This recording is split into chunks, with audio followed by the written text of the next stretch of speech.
Aujourd'hui, on va étudier la substitution.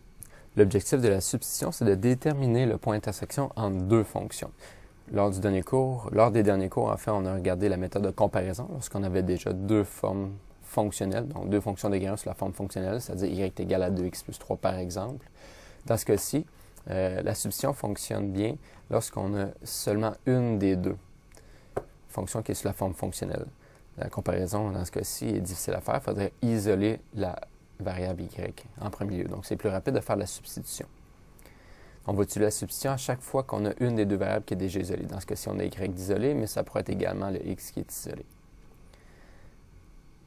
La substitution, en fait, ce que c'est un remplacement. C'est un mot francophone, substituer, qui signifie remplacer. Par exemple, lorsqu'on joue au hockey, si je fais une substitution du gardien de but, c'est que je vais remplacer le gardien de but par un autre gardien de but, par quelque chose d'équivalent. Ici, c'est exactement la même chose. Si on regarde en jaune, on a l'y qui est équivalent, qui est égal en fait à 2x plus 3. Donc, c'est la même chose, y et 2x plus 3. Si je vous donne y ou je vous donne 2x plus 3, c'est exactement la même chose. Le y qui est ici, comme c'est le même y qui est ici, puis ce y-là vaut 2x plus 3, bien, je vais pouvoir remplacer la valeur du y ici par le 2x plus 3 qui est là. Ça va me permettre d'avoir une équation qui a seulement la variable x, donc je vais être capable de résoudre. La première chose que je vous invite à faire, c'est de définir les fonctions, c'est-à-dire les nommer. Lorsqu'on faisait la comparaison, on avait déjà les fonctions qui étaient, par exemple, f de x et g de x, donc les fonctions se nommaient f et g. Dans ce cas-ci, c'est plus intéressant d'avoir les fonctions avec seulement y. C'est plus rapide de faire la substitution. Donc, comme on a simplement y, on proposait, j'ai la fonction y ici, puis j'ai la fonction, je ne sais pas comment la nommer. Donc, je vais nommer cette fonction-ci 1 et cette fonction-ci 2. Ce que je vais faire pour commencer, c'est faire un tableau avec 3 colonnes. Dans la première colonne, on va trouver la valeur de x, ici on va trouver la valeur de y, puis on va faire la validation.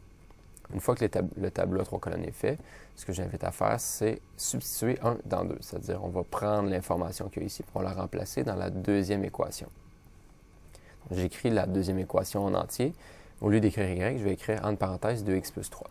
Donc, j'ai 6x plus la valeur de y qui est 2x plus 3, moins 35 égale 0. Donc, c'est exactement ce qu'il y a ici. Par la suite, je vais distribuer. Dans ce cas-ci, je n'ai pas besoin de distribuer parce qu'il n'y avait pas de coefficient à y. Donc, j'enlève simplement les parenthèses, je regroupe les termes semblables, puis je trouve la valeur de x. Je pourrais dire par la suite, je vais substituer x égale 4 dans l'équation 1 ou 2, mais j'ai nommé l'équation ici 3, ça va être un petit peu plus rapide. Donc, je vais substituer 3 dans l'équation 1. Pourquoi l'équation 1? Bien, le but, c'est de trouver la valeur de y, puis y est déjà isolé, donc ça va être un peu plus rapide mathématiquement. Si vous remplacez x égale 4 dans la deuxième équation, ça va donner quand même la bonne réponse, mais dans ce cas-ci, il va y avoir un peu plus de traitement mathématique parce qu'il va falloir soustraire des valeurs, puis vous savez que lorsqu'il y a des valeurs négatives, il y a un peu plus de risque d'erreur. Ici, j'obtiens y est égal à 11, puis ça me donne la réponse qui est 4, 11. Donc 4, 11, c'est quoi ça? C'est le point d'intersection. Le x vaut 4, le y vaut 11. Le point d'intersection entre les deux droites qu'il y a ici. Je vais faire la validation maintenant. Comme j'ai substitué dans 1, je vais valider dans 2. Donc, j'ai fait un calcul ici. Je vais faire un calcul similaire, mais dans l'autre équation. Donc, si ça me donne une équation qui est vraie, alors ma réponse 4, 11 dans ce cas-ci va être la bonne réponse. Donc, je vais valider en substituant 3 et 4, c'est-à-dire les valeurs de mon couple ici, dans l'équation 2.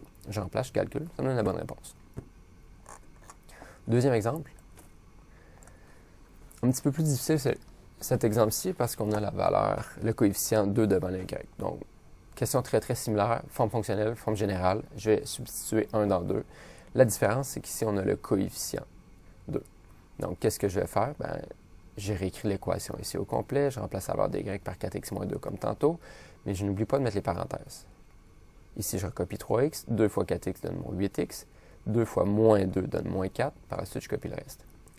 Je résous pour x, ça me donne la valeur 2. Pour le reste, c'est exactement la même chose. Je vais remplacer ici, substituer 3 dans 1, ça me donne la valeur 6. Donc, la réponse est 2, 6. Je vais faire la validation dans l'équation 2 parce que si j'avais remplacé dans l'équation 1, puis j'obtiens la bonne réponse, 0 égale 0. C'est vrai, donc ma réponse est bonne. Pour le troisième exemple, j'ai deux fonctions qui sont complètement différentes. Ici, on a une forme générale, puis ici, on a une autre forme. Donc, ici, la valeur de la variable x est déjà isolée. Donc, cette fois-ci, je vais remplacer 2 dans 1. Pourquoi 2 dans 1? Bien, c'est dans mon équation 2 que j'ai une variable isolée x. C'est la même chose que y est égal à 1, c'est égal. Donc, la valeur de x ici, je vais la remplacer par y moins 1. Donc, je substitue 2 dans 1. Donc, j'ai écrit l'équation 1 au complet, moins 4 fois la valeur de x, la valeur de x est y moins 1, plus 2y plus 8 égale 0. Donc, je vais distribuer. Faites attention ici, il y a un négatif. Donc, moins 4 fois y donne moins 4y, moins 4 fois moins 1 donne plus 4. Je copie le reste, je résous pour y, ça me donne 6. Il n'y a aucun problème à trouver le x ou le y en premier. Dans ce cas-ci, c'est le y parce que c'était le x qui était isolé. Vous n'avez pas à réfléchir lequel vous allez isoler en premier. Résolvez, ça va vous donner une valeur, puis on va remplacer dans une des deux équations. Dans ce cas-ci, je vais plutôt remplacer dans la deuxième pour la même raison que tantôt, que x est déjà isolé.